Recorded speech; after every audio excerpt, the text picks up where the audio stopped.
Lepo pozdravljeni vsi skupaj in seveda tudi vsak posebej v še enem povzetku dogodkov, katere tokrat pričenjam z otvoritvijo umetniškega projekta Procesi iz sklopa Spodbuda mladih koroških ustvarjalcev društva RMU, pri katerem sodelujeta Katja Fele in Jure Markota. No, na vprašanje, zakaj pravzaprav procesi, mi je predsednik društva RMU povedal, da so procesi bistveni, saj je vsak končni izdelek oziroma produkt del nekega procesa. Prisluhnimo torej predsedniku društva Radu Karlo Poggiju, kot seveda tudi vizualni umetnici Katji Fele, ki je v ponedeljek odprla vrata svojemu začasnemu ateljeju. No, umetniški projekt Procesi, ali recimo tematika Procesi, zaradi tega, ker mislim v skupini, pravzaprav Jure Markota, Katja Fele in jaz kot predsednik tega društva smo se izmislili ni narediti razstave, ker vidimo vedno končni izdelki, ampak pravzaprav približati prav to, ki pelje do končne izdelke. Ker če gledamo, procesi so v našem življenju pravzaprav bistvena stvar, ker vsak končni izdelek je pravzaprav rezultat enega procesa. Tako tudi rešitve je znanje tega procesa, olajša tudi rešitve, iz kakrkoli situacija smo. Glede na to, da delamo za likovno umetnost, seveda je bil blizu ideja, da, in tu na tej točki tudi hvala lepa Jureto in predvsem tudi Katja, da dovoljujejo, da dobimo en pregled nekaj stvar, ki dostikrat v današnji časi tudi naredi prav poseben umetnik ali ne, mistificira en umetnik in s tem tudi ustvarja konec ena cena. Tako da nas dovoljujejo, da gremo v tiste intima umetnika, ki pravzaprav pelje do tega, ki mi smo navajeni videti v razstave. In pravzaprav bomo videli, kaj bo tudi, mislim, proces je odvisen procesa, tudi kakšen izdelek bo, če bojo izdelki, morda sploh ne bojo izdelki. Tako da vljudno vabljeni vsi, da se udeležijo, gledajo, pokukajo in pridejo torek, sreda, četrtek v postaji med 5. in 7. ura, Celjska 10A. Umetnica bo vesela. Katja bo imela pri odprtju atelje v mesecu avgustu, kaj sledi v nadaljevanju? Res je, ponedeljek smo slavno odprli mesec, ki bo torej prva faza tega projekta, ki bo Katja vabila do sodelovanja in pokukanje njenega ustvarjalnega procesa tukaj v postaji. Druga faza od tega projekta, ki pravzaprav vsebuje 3 oziroma 4 faze, bo odprtje atelje Jureta Markota. Kakšna tematika bo Jure ponudil, bomo šele odkrili. In ko zaključimo z tema 2 fazama, se bomo vsi skupaj koncentrirali na to, kako dokumentirati, kako pravzaprav fiksirati te 2 procesi v nekaj končni izdelek. Torej, trenutno imamo ideja enega kataloga v obliki časopisa ustvarjati, publicirati. Tako da, ampak to, konec koncev se bo tudi to je del procesa.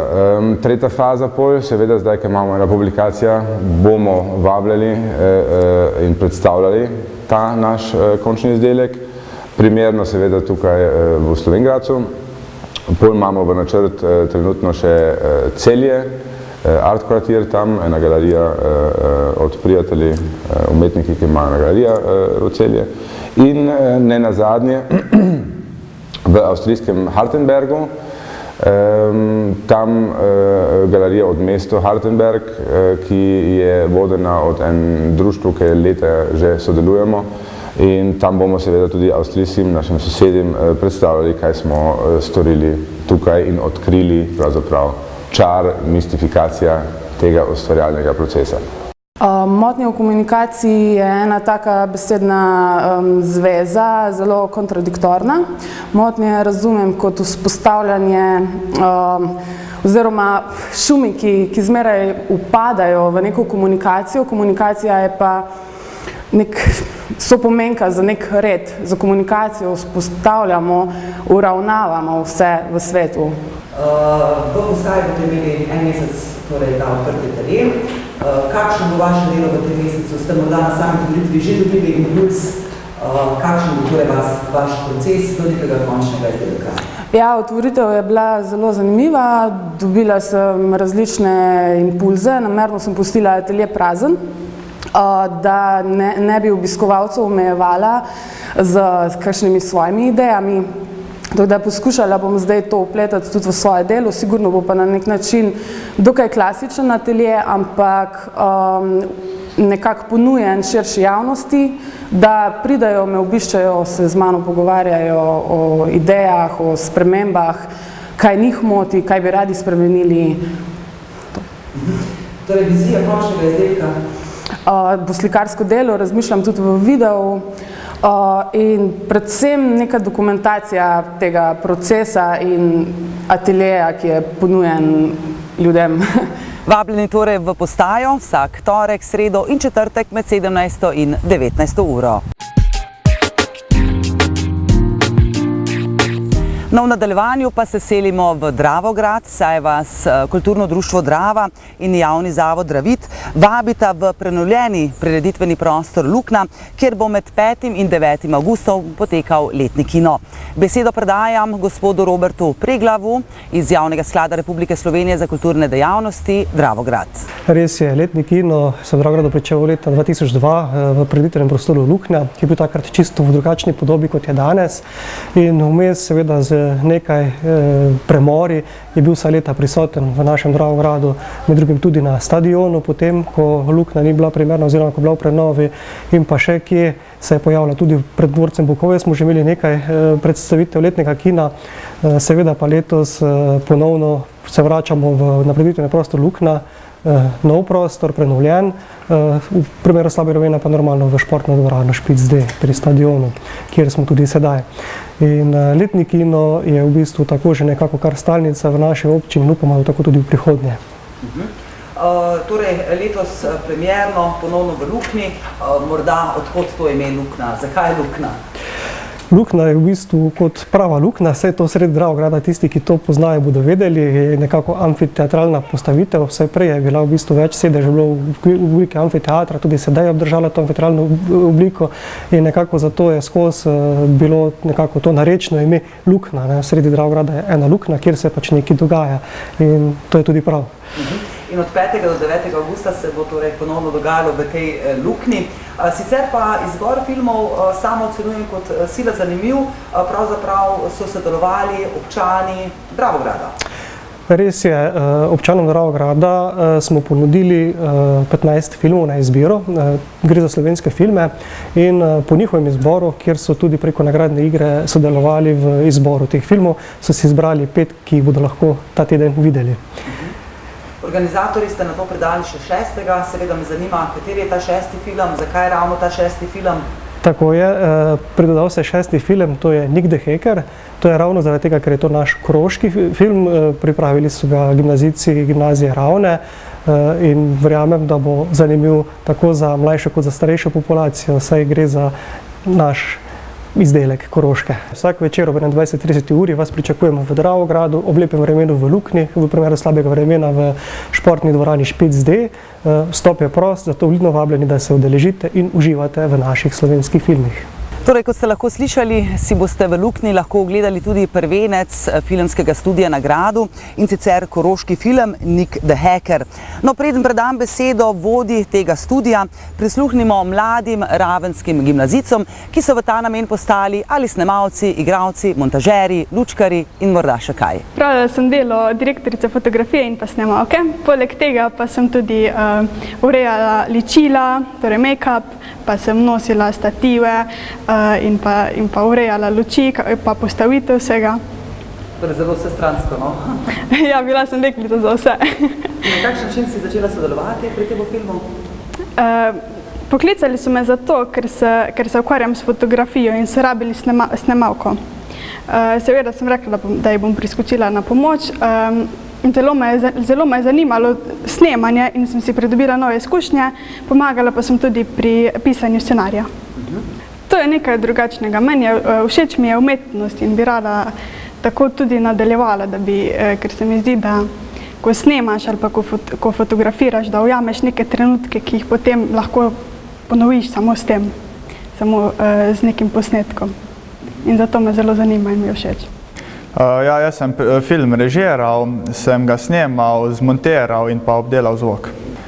Zelo sem užival pri režiji in pa pri snemanju, pa tudi montaža ni bila tako slaba. Tako da samo zvok, torej ti ni. Ja. Zakaj pa zvok ne? Zdaj že moram vprašati. Z zvokom je zelo veliko dela. Imeli smo problem s šumom in sem ga moral ven pobrati, kar je pa zahtevalo veliko dela. Kako si začel sodelovati pri projektu? Kakšne so zdaj po tem projektu tvoje nadaljne vizije? Ja, ko sem prišel na gimnazijo, sem videl, da imamo filmski studio na Gradu. Takoj sem poiskal našega mentorja Uroša Zavodnika in sem se vključil. Trenutno pa že razvijamo scenarij za naslednji film. Ja, ta filmski studio na Gradu sem se pridružil v prihodu v prvi letni gimnazije. Sem videl, da se dogaja na gimnaziji filmski krožek, takoj sem se pozanimal in se pridružil. Meni je pa on razložil in povedal, kako se v to vključim in seveda sem bil takoj zainteresiran. In sploh ni bilo problema, so me sprejeli in smo skupaj naredili film. Moja vloga pri filmu je bila tajnik režije, pomagal sem tudi pri zvoku in osvetlitvi. Martin? Jaz sem pa snemal s kamero in tudi manjšo vlogo v filmu sem prevzel. No, preden pa vam za pokušino predvajam izsek iz tega koroškega filma, pa prisluhnimo režiserju in scenaristu ter hkrati tudi vodji tega studija, filmskega studija na Gradu, gospodu Urošu Zavodniku.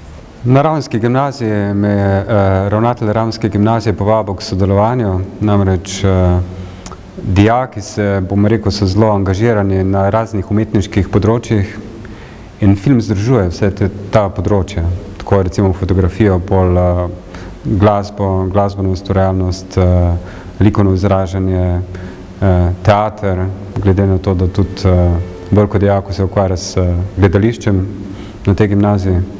In tako sem rekel, dobro, pa dajmo ustanoviti filmski studio na Gradu. In tako se je bolj začelo s tem filmskim studijem.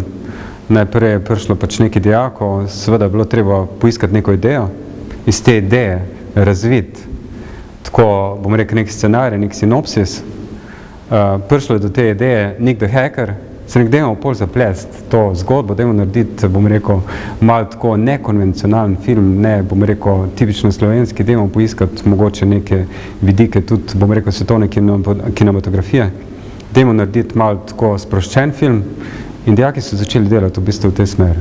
In tako se je razvil pol ta scenarij in po zimi smo rekli, zimske počitnice, dijaki imajo prosto, ampak so si vzeli čas in so rekli, dajmo posneti med zimskimi počitnicami tale film. In res smo pol snemali med zimskimi počitnicami ta njihov prvi kratek igrani film, Nick the Hacker. Ja, mislim, tako je bilo, jaz jim dajo supporta, ne. Bom rekel, da so se verjetno malo upirali na mene, ampak jaz jih spodbujal, da postanejo samostojni, da se osamosvojijo. In tako so se začeli tudi počasi osamosvajati in iz tega so, bom rekel, takole prevzeli vse te vloge. In jaz seveda sem jih suportiral in pri režiji, in pri kadriranju, in pri razvoju scenarija in tako naprej. Tudi pri vodenju igralcev. Ampak, bom rekel, dlje je trajalo snemanje, bolj so bili samostojni, na koncu, bom rekel, takole nastalo to filmsko delo, ki je, bom rekel, dosti samostojen produkt dijakov Ravnske gimnazije. Ja, film smo snemali 4 dni med zimskimi počitnicami. Prvi dan, bom rekel, bil zelo dolg snemalni dan. Začeli smo nekje ob 8, končali pa ob 11 zvečer. Ampak vsi so zdržali in vsi so bili zelo angažirani. Tako da naslednje 3 dni je bilo snemanje malo krajše. Pol so imeli, bom rekel, še en dan teh počitnic, pa vikend, in pol smo, enih par scen smo pa pol še dosneli mesec dni kasneje. Medtem se je na gimnaziji tudi postavil ta montažni studio, tako so lahko začeli tudi konec koncev tudi za montažo in so zmontirali ta film. Je dosti velika razlika med profesionalnim svetom in, bom rekel, začetki filmskega ustvarjanja. Mogoče je tudi razlika v tem, da v angažmaju, da se je treba tukaj za en projekt, ki je bil brez budžeta, zelo angažirati. In ravno to je verjetno težko speljati v profesionalnem svetu, speljati neki nov budget projekt na ta način. Ampak nasprotno je pa ravno z, bom rekel, dijaki ali z neko populacijo, ki se želi tega in ki je na začetku svojega ustvarjanja in ki vidi možnost skozi film se izraziti, možnost speljati, bom rekel, en tak projekt na nekem dosti visokem nivoju. In jaz sem jih tudi vzpodbujal v tej smeri, da je bil pristop, kolikor je bilo pač mogoče, dosti profesionalen. Da so začeli, bom rekel, tako posnemati nekako dogajanje v profesionalnem filmskem svetu. Da ni bil, bom rekel, pristop čisto amaterski. Zaradi tega je tudi film drugačen, kot bi sicer lahko nastal.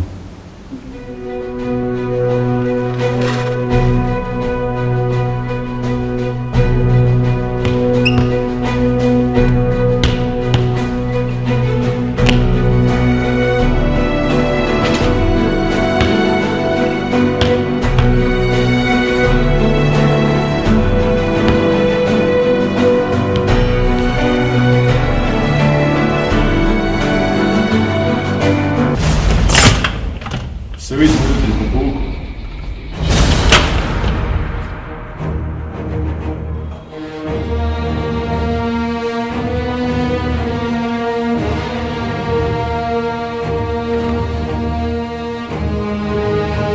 Ne vem ponavljati napak iz prejšnje gimnazije.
No, na Trgu Svobode v Slovenj Gradcu so tudi v začetku letošnjega kulturnega poletja postavili osrednji oder, ki pa zdaj že dalj časa sameva.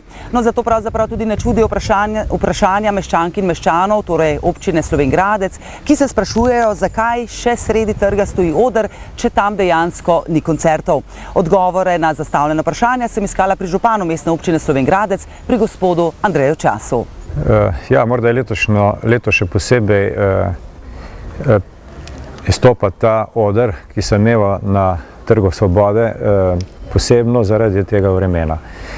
Tudi prejšnja leta je oder ostal do občinskega praznika in ni vzbujal tolikšne pozornosti, ker so se nekako še odvijale neke prireditve, vreme je bilo boljše. Letos smo oder ravno tako pustili do praznika, ker je strošek demontaže in montaže okrog 3000 evrov in bi bilo to nesmotrno podirati in zopet postavljati. In smo v tem času računali na to, da bodo gostinci, razna društva, ta oder uporabljali brezplačno za morda kakšne svoje prireditve. Ampak seveda tudi vreme je krivo temu, da oder sameva in da sameva tudi ta Trg Svobode. Torej so gostinci dejansko razmišljali o tem, da bi uporabljali oder, vkolikor bi bilo lepo vreme? Ja, bil je interes, zato smo tudi pustili oder tukaj. No, kot brško ne veste, je sleherna oddaja aktualno predvajana tudi na ostalih kabelskih televizijah na Koroškem. No, in v teh dneh se je, lahko bi dejala, neuspešno spoprijemal s težavo gledalec iz Dravograda, ki je dejansko obupan nad delom javnih institucij, zato se je na pomoč obrnil na nas. Pa poglejmo, zakaj dejansko gre. Torej, lani ste za odmero stavbnega zemljišča plačali 73,38 evra. Leto kasneje 190,38 evra, torej matematično dvakrat več. In v obdobju od lani do danes niste ničesar ne dogradili, ne spremenili. Popis je bil pravzaprav storjen že leta 2011. Obiskali ste prenekatero institucijo, ker ste se seveda želeli dobiti odgovor na to preprosto vprašanje, zakaj od 73 na 190. Tako da prosim, kakšna je bila zgodba? Najprej ste šli na davčno pravo. Na davčno pravo tako piše na položnici, kam se lahko obrneš, če ti nekaj ne štima. In sem šel na davčno pravo, tam so pogledali, so rekli, da podatki štimajo. Prvo se je malo čudno zdelo, da je veliko. So rekli, taki so podatki, ne moramo kaj. Sem rekel, kam zdaj je to, da lahko to podatke, pa da zvem, kak je, kaj, pa to. So rekli na občino, občina nam je dala podatke. Grem jaz na občino gleda, je rekla, taki so podatki, to štima. Sem rekel, pa ne štima, to je enkrat več, ko je lani bilo. Sem rekel, dobro, nekaj evrov grdov, to zastopiš, da se spreminja cena, samo ne enkrat več. Pole mi je rekla, ja, to je pa na geodetski upravi v Slovenj Gradcu. Sem rekel, a tam imajo podatke? Ja. Sem rekel, a grem tja? Ja. Grem na geodetsko upravo v Slovenj Gradec. Praktično v prvi pisarni, ko je bila tudi ena referentka, tista gleda, je rekla, ja, to je duplirano. Sem se že vdahnil, tako sem rekel, sigurno, da je to narobe. In tamle, ko malo gleda papirje, gremo pole v drugo, sem rekel, da bi imel nekaj, da vem, a kjero položnico lahko bek vržem, če je duplirano, jasno. Gremo v drugo pisarno, druga gospa tamle gleda, je rekla, ne štima, to vse štima, sem je dal vse kvadratne metre, parcele, tretje, kek sem papirje najdel, vse sem ji dal. Gleda, vse štima, Madonna, enkrat več. Vse so prej rekli, ja, malo čudno je, samo dobeden, kaj sem. A ni bilo volje, ali ni bilo kaj, da se bi zavzel, da bi pogledal kaj. In kaj, na geodetski upravi, na občino, nazaj. Rekel, pa bil sem na občini. Ja, oni morajo imeti vse te, ne se, kaj sem, tako je rekla, malo se bolj strajete, ali pa bilo kakega, ne. No, en tak občutek sem pa dobil, da so v končni fazi, če je kaj narobe, da so študenti krivi, ko so popisovali, da so take podatke dali, da so zdaj oni krivi za to zmedo. No, grem jaz nazaj v Dravograd na občino, kjer je bila ura, 12:30. Ni bilo več dobenga. 2 dni lahko od vrat do vrat letaš, pa praktično niti enega pametnega podatka, ali pa kaj, pravzaprav glih teko v Slovenj Gradcu, da bi šel v Ljubljano, šel na geodetsko, na center, ali pa še to povrhu, da bi onega študenta šel iskat, kjer je meril tule hišo. Torej, na vseh teh institucijah, geodetska v Slovenj Gradcu, občina Dravograd in, kot sva rekla na začetku, še davčna uprava v Dravogradu, na vseh teh 3 institucijah niste dobili odgovora, zakaj je toliko plačate dvakrat več. Ja, dvakrat več. Ja, no, tak nekaj. Torej, na mesto 73, 190. Ja, nikjer. Nikjer.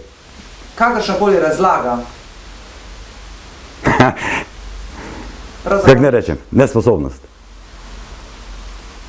Nesposobnost določenih ljudi na določenih položajih. In to se pri nas dogaja, zato je pa država tako dolž prišla. Na odgovore na zastavljeno vprašanje gledalca iz Dravograda pa načrtujem za prihajajočo oddajo. No, v nadaljevanju vas želim obvestiti še o subvencijah za zaposlitev starejših oseb. Zavod Republike Slovenije za zaposlovanje je v teh dneh objavil javni poziv delovna vključenost starejših oseb, na podlagi katerega lahko delodajalci dobijo 5000 evrov subvencije v primeru zaposlitve brezposelne osebe, seveda iz te ciljne skupine.